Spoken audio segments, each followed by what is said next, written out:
Hello, everyone. Welcome back. We're here with the Jefferson webinar now. Again, I'm going to be going over my little script, so sorry if this is now the fourth time you've heard it. So here we go. Hello, everyone, and thank you for joining us. I am Jackie Brenner, a pre-med student who has enjoyed meeting other STEM students from across the world through my TikTok and Discord STEM Potential.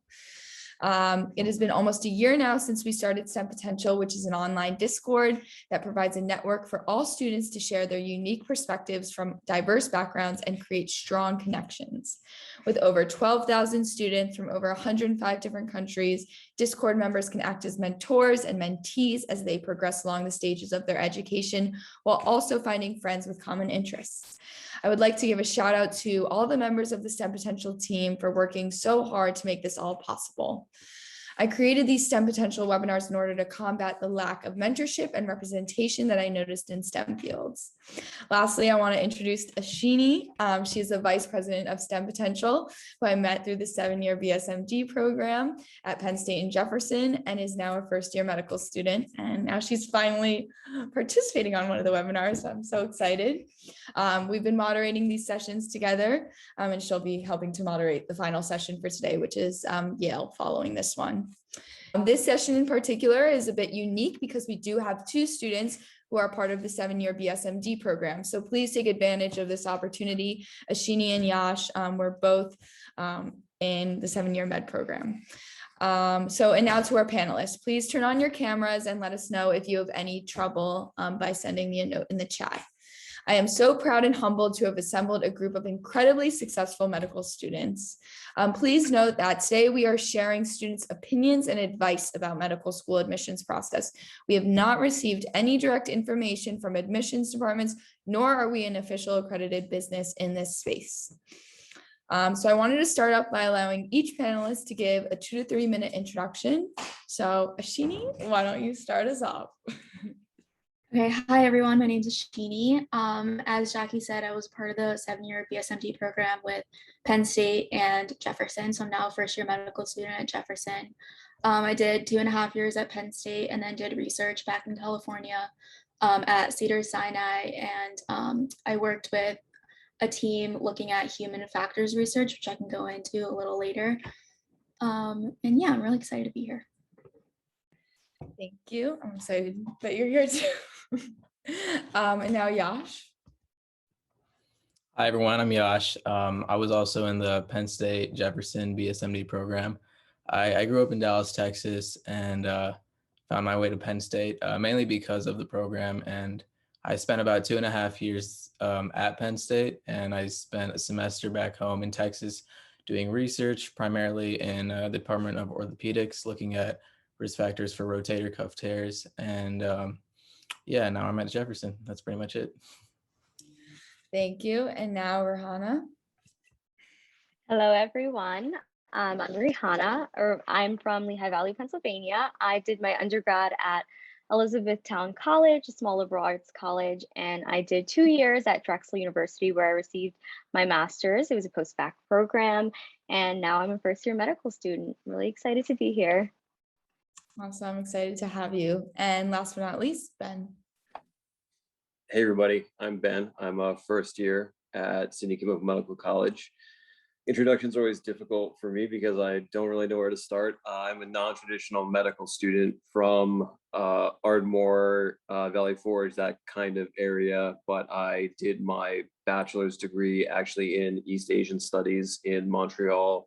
And I also have a master's degree in Asian politics from the University of London. And I had a career that took me to a lot of different places in the world. And ultimately, I circled all the way back to PA in Philadelphia, did a postbac at Jefferson, and now I'm super excited to start on that long road to becoming a doctor. So it's nice to meet everybody. Thank you for having me. Well, thank you, everyone, for those introductions. I'm excited to dive into everyone's story, especially because we have such a diverse panel here. So I guess the first question is, why did you pick Jefferson? And maybe we can start off with Ben and Rihanna answering first. So then Ashini and Yash can talk about the program. Ben, you can start us off. Yeah, sure, absolutely. So I did my post-bac at Jefferson, and that was really what led me down the road. It was actually the only school that I ended up applying to is SKMC because I was so impressed with just how Jefferson is, what their culture is like. I was looking for a post-bac program that was really going to support me because I was coming to this field from scratch with no science courses, just trying to figure out, what are even the requirements to becoming a doctor, and is this something that like I can even reasonably do?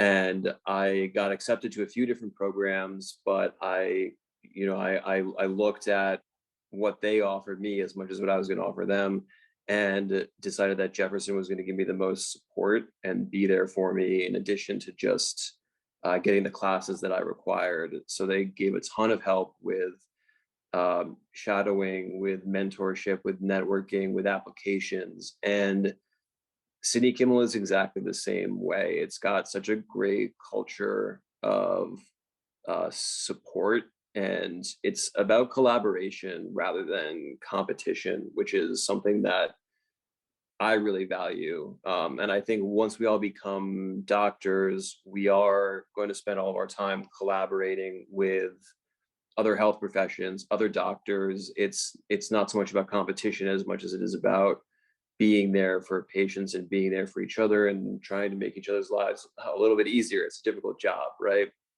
So Sidney Kimmel has been great with that. It's really built into their curriculum. There's peer teaching. There's a lot of small group work. There's a lot of us supporting each other. Everybody I meet has been really cool, and I feel like very, very quick connections with people because they tend to attract a similar sort of person, I guess. So yeah. Awesome. Well, thank you. And maybe Rihanna, you can go next. Yeah, just adding off to what Ben said. So I did my post-bac at Drexel, so I was already in the Philly area and just a tad bit familiar with SKMC. I knew I wanted to stay in the Philly area, so that was a major factor. But for me, just moving through the interview process, when I did my interview day here, I think there was something super special about SKMC. Like Ben mentioned, I think they attract a certain group of individuals, very, very diverse. I felt that my interview day, and I still feel it now. I feel like most people come from such diverse backgrounds, whether that be their gap years they've taken or what they majored in undergrad. And I think it creates such a diverse population. And so many people are able to bring different strengths to the table. And I think it creates such a wonderful medical education for all of us. I feel like everyone else could speak on that. But yeah, for me, I think the biggest thing was the community I felt at Jefferson, the support, and also the diversity. And also just like one major thing for me was I felt that they really emphasized wellness, and you can't find that at too many medical schools. But I think it's something super special about Jefferson is their emphasis on, a human as a whole, So yeah. Well, thank you for sharing. And now for Ashini and Yash, how did you know that the 7-year BSMD program was right for you, especially, committing to a program right out of high school? Maybe Yash, you can start us off. Well, I knew pretty early on that I wanted to do medicine just because I have a lot of family members in the field and I was able to kind of shadow them and just follow them around on a daily basis. And early on, I was pretty more inclined to the science classes than I was towards math and engineering. And also both my parents they're both computer science, and I saw what they did and it was just not interesting to me at all. So I knew I wanted to do medicine. So at that point, I really just wanted to have the best possible college experience I could and the least stressful experience that I could. And I knew that if I kind of had this guarantee, my life would be completely different. I wouldn't have to worry about doing things just so I could put them on my application. I could actually do them because I was interested in them. So that's why I applied to a lot of these programs. And I got into a couple, including Penn State. And the reason I chose Penn State is because the students primarily, I noticed that it was a very tight-knit group of students. I went to some other programs and a lot of the students, they didn't necessarily talk to each other that much and they didn't really have that sense of a community, which was kind of a turnoff. And I also knew I wanted to go to a pretty large school. I wanted to go to football games. I love watching sports and everything. So I thought Penn State would be a great fit for me. Thank you. And now Sheeny. Yeah, I mean, I agree with a lot of what Yash said. I think I knew I wanted to do medicine from a really young age. So like a lot of the extracurriculars I did in high school were kind of getting ready for that. My brother was also in the program, so he kind of like showed me that like it was possible and it was like easy to have a good time but still be successful in med school. Um, and he really enjoyed the program, so I thought I would be a good fit also. And like Yash said, like I was also drawn to like a large school. I did like the idea of going to a really big school where you can find your small group of people, especially within the program, but even outside of the program. And on top of that, I also wanted to go a little bit further away from home. So I think that kind of influenced my decision a little bit. But overall, yeah, just like the commitment to medicine and then the large school and the community that the PMM program has drew me to it. Awesome. Well, I think let's move into part 2 now, and I'm definitely going to switch the questions up for Sheeny and Yash. So focusing on Rihanna and Ben, is there a specific part of your background or upbringing that was important to bring up on your application that you didn't realize was important until recently? Maybe Ben, you can start us off. I know your story is a bit, definitely you took a longer journey. So even if you want to dive into how you found your path to medicine later in life and still went for it. Yeah, sure. I will try to be as concise as possible. Though I want to say one thing because I'm going to forget it otherwise, and I think this is important. You know, I do have a very unique and interesting background coming to medicine, and I certainly think that helps. But people shouldn't think that you have to do unusual or crazy things to stand out. I have those things that I'll talk about, but I also had to do a lot of the basic bread and butter stuff. And I think that in talking about all of that stuff, like shadowing and getting letters of recommendation, I saw somebody asked about that in the Q&A, which we can also talk about whenever you guys want. Tutoring and all these other things. I mean, I think that those are also things that help you really stand out and what you want to do with your applications, because that real estate is so precious, so to speak. You know, you don't have a lot of space to write about yourself and talk about yourself. You need to do multiple things at once. And so I think by telling my story, I was not only able to show what I was doing specifically, but I was also able to convey a lot of the things that I think admissions committees really want to hit on, like compassion and resiliency and empathy and things like that. So basically, you know, I got out of my master's degree and I did a master's in Asian politics, and I went to work in Hong Kong for Goldman Sachs, mostly to get experience because they have a great name, and I knew that they were going to give me very valuable marketable skills. I was doing crisis management work, which was like monitoring developments in the Asia Pacific and determining whether those were going to have any impact on business or travelers. I really felt like I was just helping people who already had the ability to help themselves, and I wanted to do something else. So I had always had an interest in Central and South Asia, and I really wanted to do humanitarian work. So I found an organization that was exactly what I was looking for. So I left that job. I moved to Afghanistan, and I worked for a charity that provided safety and security advice for other charities. So using a liberal, non-aligned humanitarian mindset to try to help keep people safe without them having to rely on the military or the government or anything like that.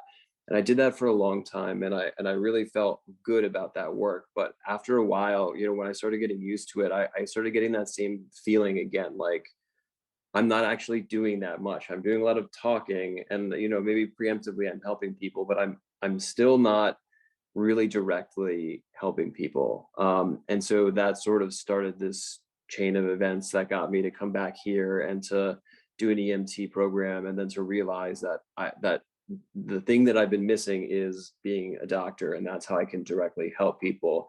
And so I think by laying out that story and then having all of the other parts of the application, like I was an emergency department scribe, I was an EMT briefly, I ran a podcast discussion group during COVID. I tried to show above all else that I'm committed to this, I'm passionate about it, and I really want to help other people accomplish this as well. And when you have all those things come together, all that stuff I did traveling around, like it sort of becomes secondary, you know what I mean? And so I think anybody can have a really good application like that, but I don't want to go on for too long, but I hope that answers the question. Thanks. No, thank you. I think, you talking about how you really can, like, about telling your story, and just showcasing these important aspects of compassion, resilience, and just still going for it. I think they're really inspirational. Maybe Rihanna, you can tell us a little bit about your background and upbringing that was important to your application. Yeah, for sure. Also, I just have to say, Ben, very impressive. Super cool. I just to dissect that question a bit, in terms of my background, something I found really important in my application was I was raised in New York. I moved to Pennsylvania when I was starting middle school, but I had a good portion of my life in New York, and I wouldn't necessarily say an underserved community, but I was kind of on the border of that, and just being able to experience and have family within that, I guess, status. I was really able to see the implications on their health. I was able to see, I think I was just able to see a certain community, a certain light, and have that contrast when I moved to Pennsylvania. And one huge factor that I felt was implicated was health. And I think that was one thing that got me very interested. I think talking about that on my application in terms of background, where you grew up, what was your upbringing? I think that's super important to highlight, because I think you're able to really build that personal connection to why you are pursuing medicine, right? So that was one important thing I highlighted. In terms of my background, a little bit more about where I started in medicine was probably high school. I took an emergency medical responder course, and I think that's what was the catalyst for my, love and desire and passion for medicine. I did that in high school, and I was able to work in the emergency department, volunteer very heavily in triage. I worked very closely with physicians and nurses. And I think this led down a path of me just always pursuing work within underserved communities, because I was in the middle of a city. And I think, again, like I said, something really important and something I did heavily emphasize, and what one of my passions currently is working with underserved communities. And I know that for me, this is something I talked about in my interviews. And yeah, so I think that in terms of my upbringing and my background, I think that was something important that I emphasized. When I was in college, I did work as a home health aide also for 4 years. So I think this was super important for me, really getting clinical experience and working very closely with patients. And I wasn't really heavy into research, but I felt that it was very important for me to get that patient experience. So for me, I think it was patient experience and background that really allowed me to stand out as an applicant. And also in my application, I felt it was important to also, I guess, put hand in hand my outside interest other than medicine. And I think that helped me really stand out as an applicant. I was a dancer for a decent portion of my life. So I was really able to talk about that and really able to emphasize the skills that being a dancer brought me. Hard work, for example, and just really understanding how to organize your time, being disciplined. I think that was also very important to show that you are more than just a student. Yeah, so I think that just a mix of those things really able to help me stand out as an applicant.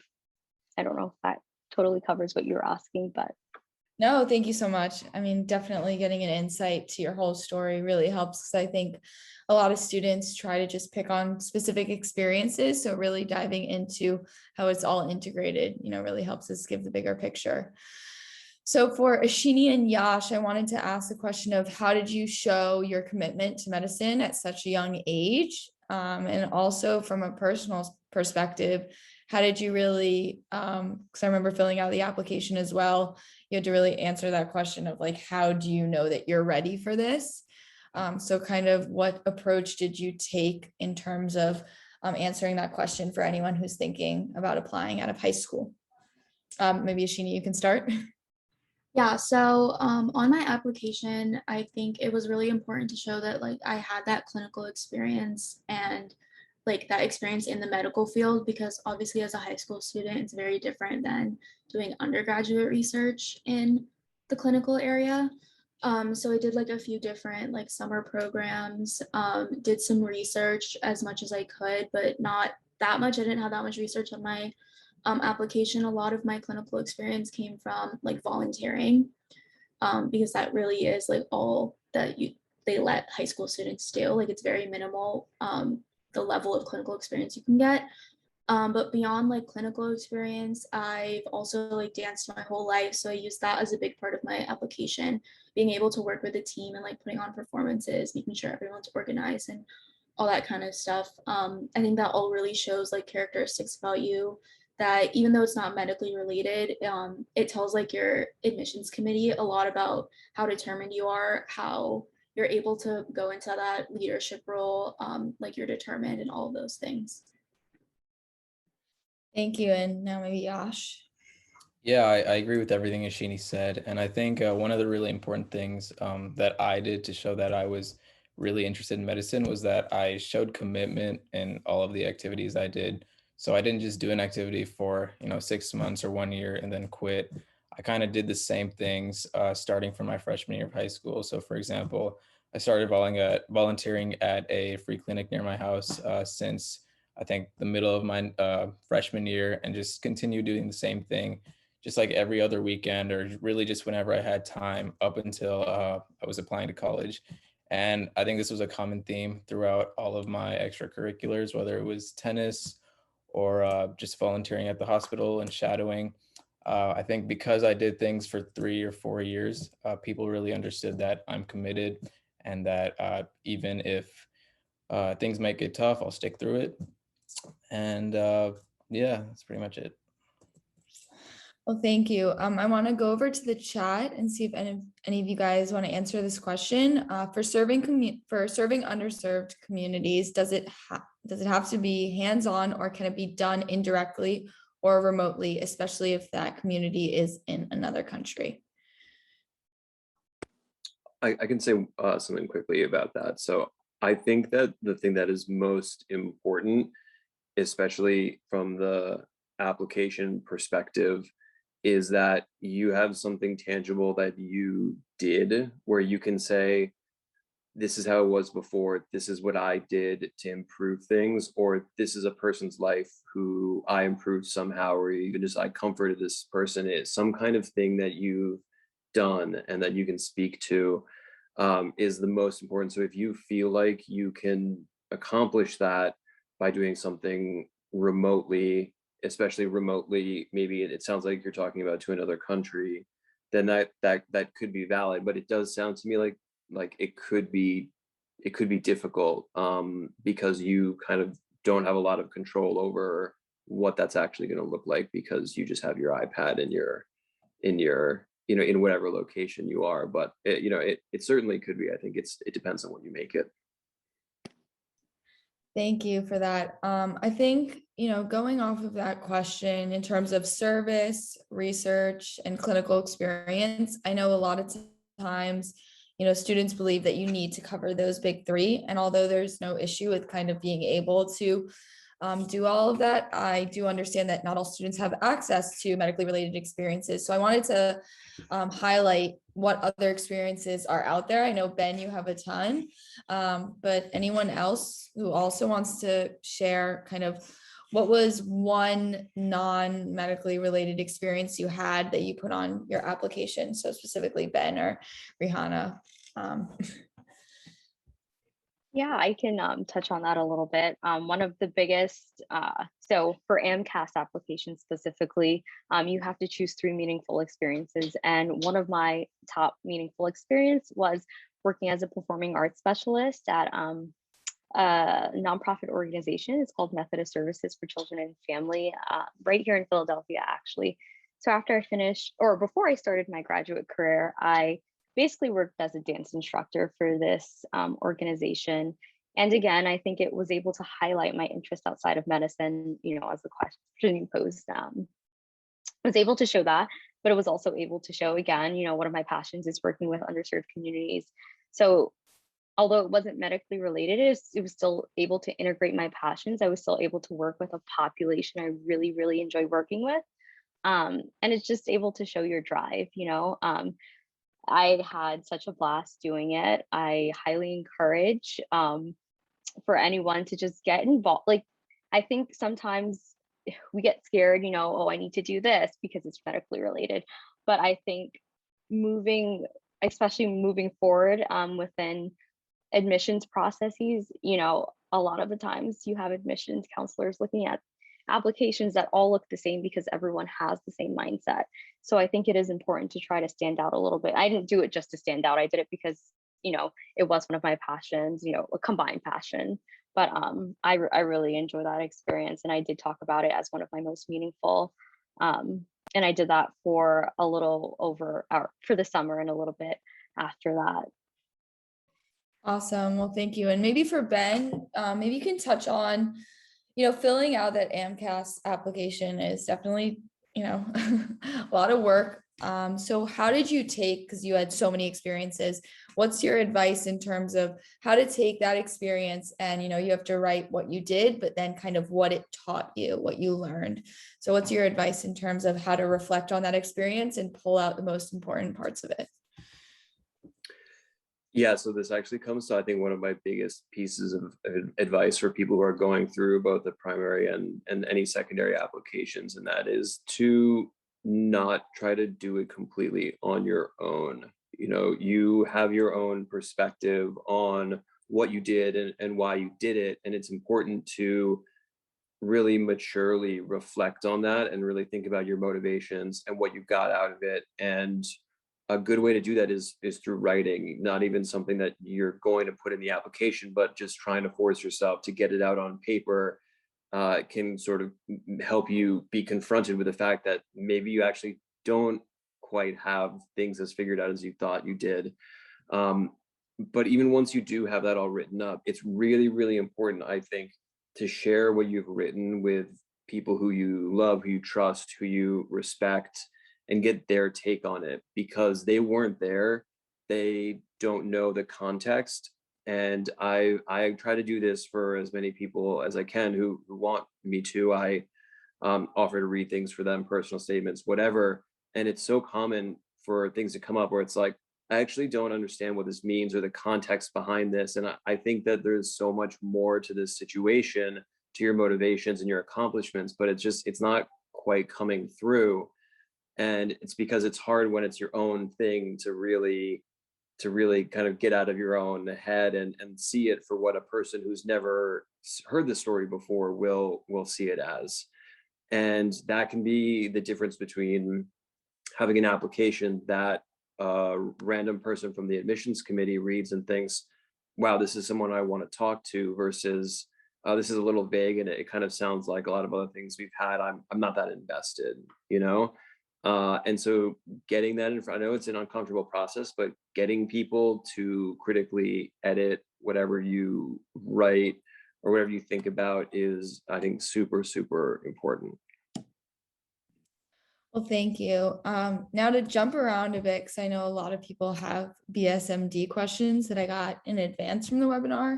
Ashini and Yash, can you guys speak on what type of stats you had to get in and what you felt in the interview process was the most important part and what they really focused on? Maybe Yash, you can start.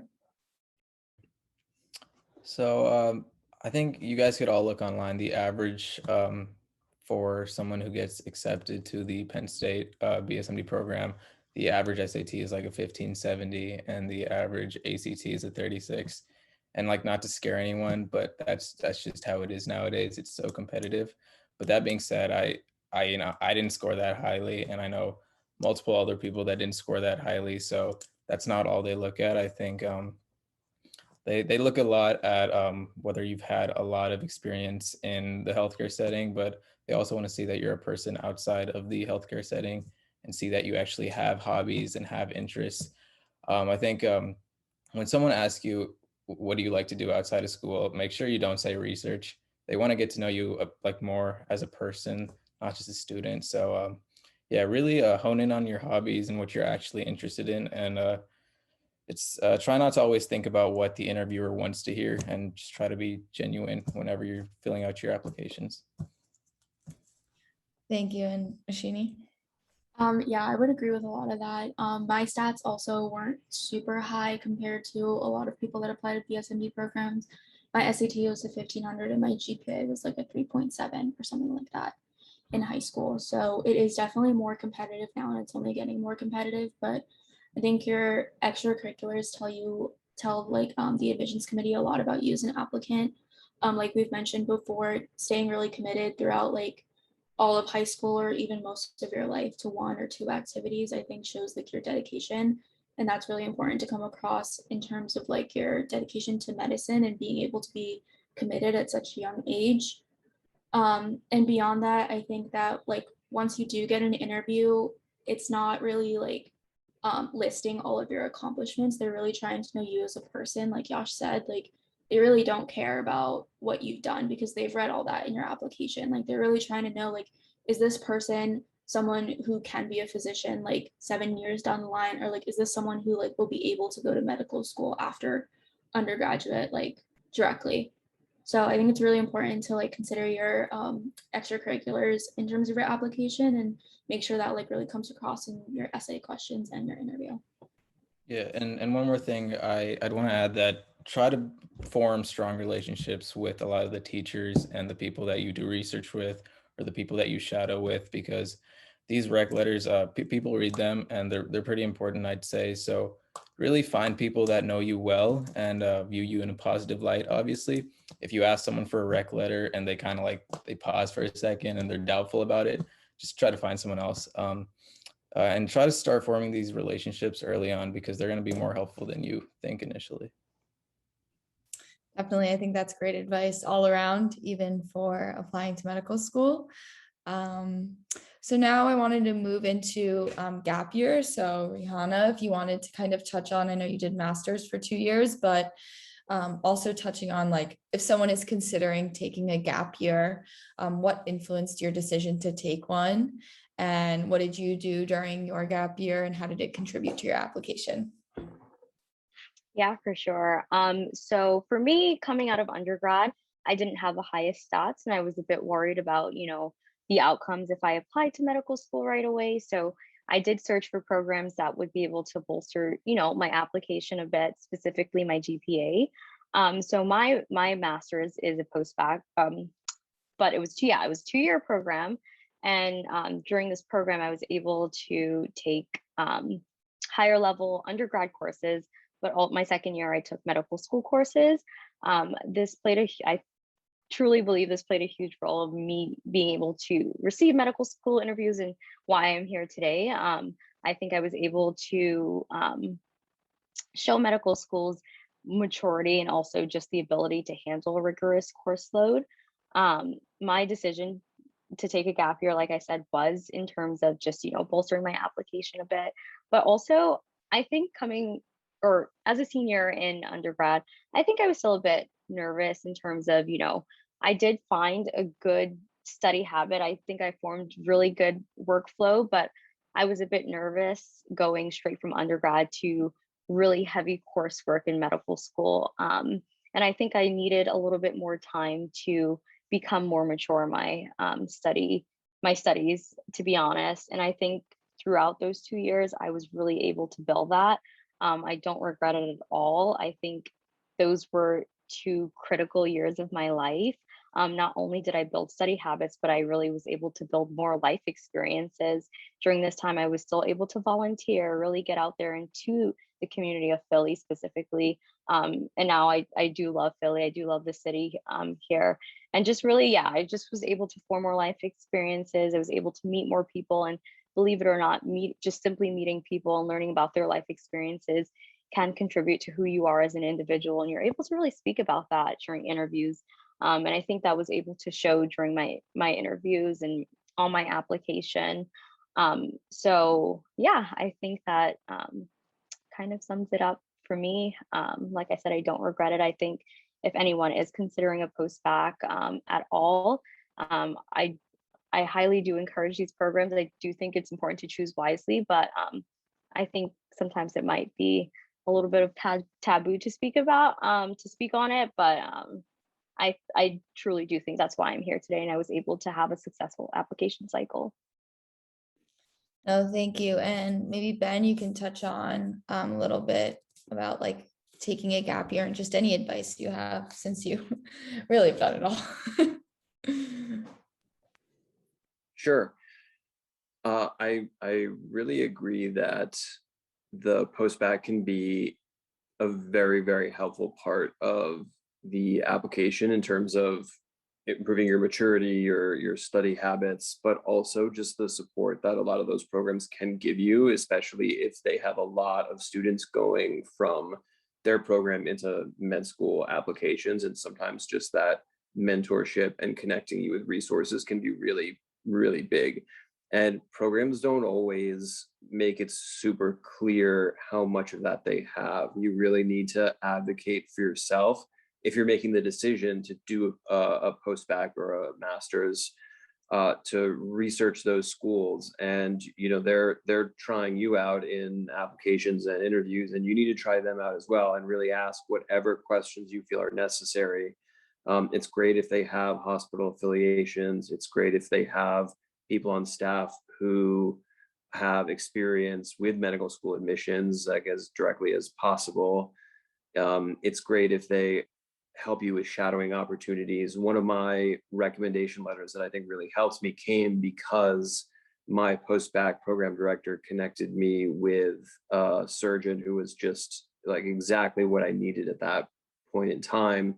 And I tried to keep that relationship open even through COVID, even if that's just checking in occasionally and sending students their way and showing them that you're active and you're involved.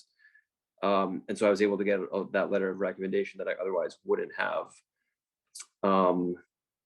What else? Yeah, I also think for gap years of any kind, that is a good time to take advantage of some free time and develop hobbies or travel or enjoy yourself, because those are all like, I think Yash was talking about this a little bit too, that you when people ask you in interviews, what do you do for fun or what are your hobbies, you don't want to say anything like medical related, right? And so a gap year can be a great time to sort of find those things and also help you develop like wellness habits that will hopefully carry forward and help you take care of yourself into medical school.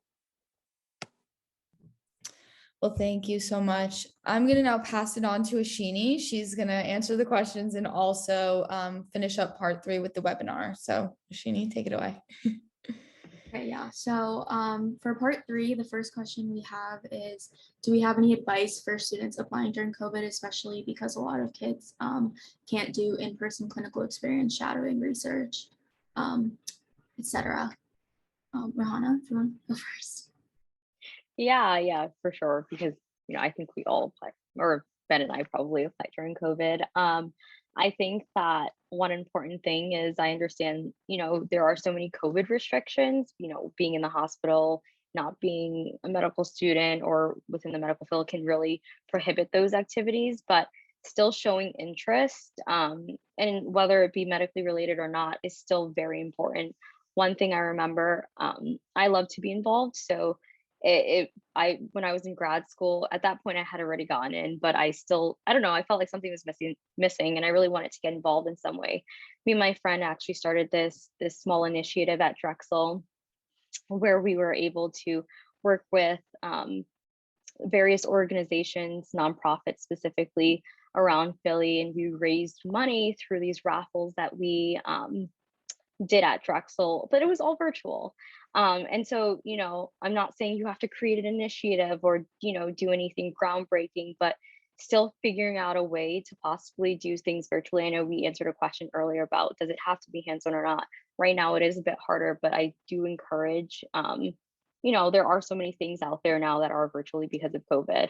So, it kind of goes, it goes both ways, but I think still just staying interested is very important, because medical schools, they do understand the climate, but they still will ask you, what have you done during these times of COVID? So it is important to really reflect on that question, because you will be asked. And, I think this is a question that probably will be implemented in a lot more interviews and applications now that we've gone through this COVID period. Yeah, absolutely. Like you said, I think it's really important. I'm just gonna answer it for myself real quick, but personally, I think because a lot of it is virtual, there are definitely a lot more virtual opportunities that are available, especially because people are kind of adapting to the new circumstances. So definitely, I would say like hands-on is better than virtual, but if virtual is all that you can get, like there's nothing wrong with doing virtual volunteering, virtual research. Like when I did research, it was during COVID, so I was completely remote at home, just doing like data analysis, but still research, and some experience you can add to your resume. Yeah, Ben, do you want to go next? Sure. So in addition to all of that, this is all great advice. I think it's important to prepare in advance what you're going to say or what you're going to write, whether it's a written or a interview question, and be really careful not to be like what I would say is tone deaf in your responses, because we've all had obstacles, we've all had things come up, things that we couldn't do. It's affected our application, but COVID has affected some people more than others, right? Some people have lost family members or almost lost family members, or like the primary person earning money lost their job, or they can't pay rents, or they're a healthcare worker who's just seen like the worst side of all of this. When you write your application and send it in, or when you're interviewing someone, you don't know the experience of your audience. And so I think it's a good idea to first of all acknowledge that, if you've been lucky, that you have been lucky, and that you're thankful for that, and that there are people who have gone through worse. And if you have been one of those people who have been really, really seriously affected, that's obviously a different story. But I think it would be too easy to respond to a prompt like this saying, oh, I had to be remote for my classes, or I missed out on this research thing, or I couldn't do this or that, and frame it as though it was this like really, really huge deal, when that person reading it could be thinking like, this person has no idea what's really going on.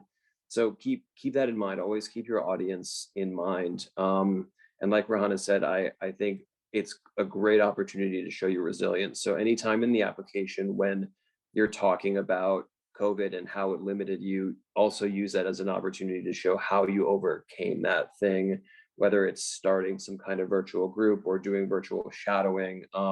Clinical Problem Solvers is a great one. They have a group. If you email them any kind of student or healthcare ID, you can join their Zoom, and they run through diagnostic cases, and they go through the whole diagnostic process. And it's you actually learn more sometimes doing that than you do actual shadowing. So there are things out there that you can do. It's a great way to show that you're committed no matter what. Yeah, that's it. Thanks.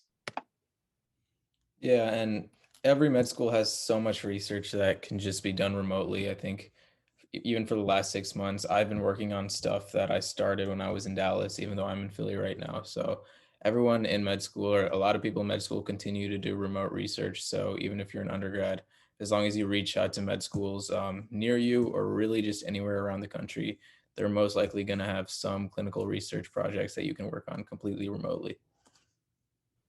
Yeah, I echo that also. I'm like working on research, continuing it from back home. So like there's definitely more remote options than there were previously.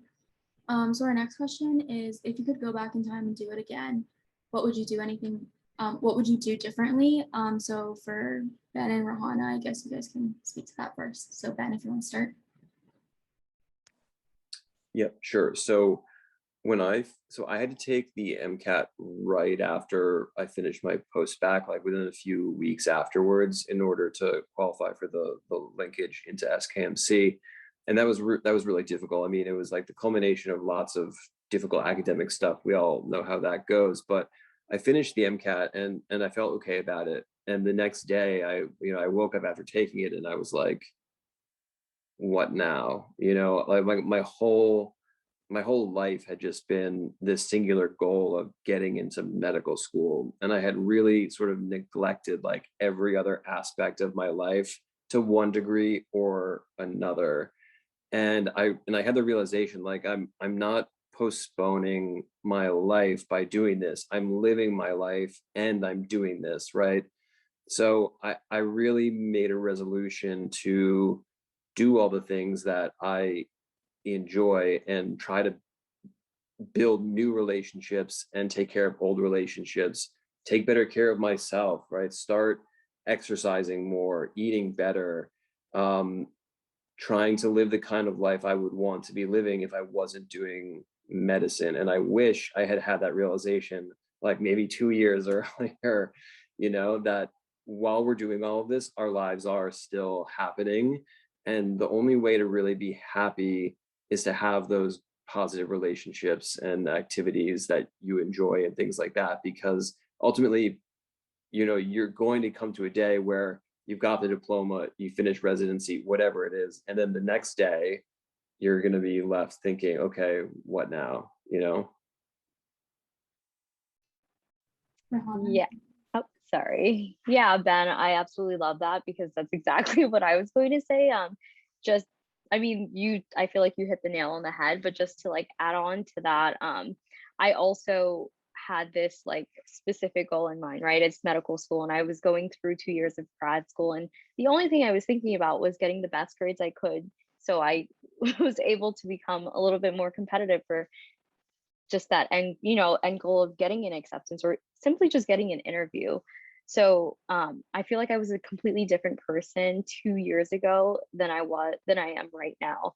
I feel like I neglected relationships. I neglected taking care of myself. And it really just became a very stressful period of time, a very, very stressful period of time.